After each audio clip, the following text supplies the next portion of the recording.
ועשרות פצועים במטח קטיושות על אזור חיפה. עדיין מסוכן, רבותיי, עדיין מסוכן! 250 רקטות נפלו החל משעות הצהריים בערים וביישובים בצפון.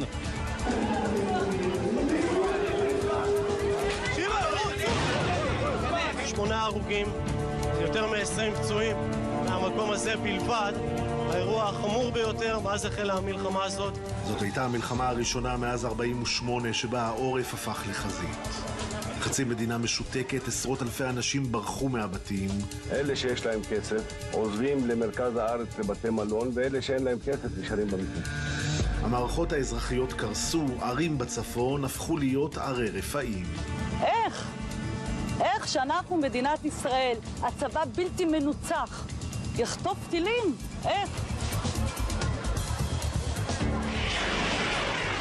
עמיר פרץ כשר ביטחון אחרי המלחמה החליט על מימון וייצור כיפת ברזל, גם כלקח מלבנון השנייה.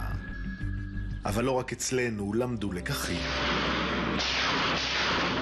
אויבינו הבינו במלחמת לבנון השנייה שיש בכוחם להתמודד עם צה"ל הגדול והחזק.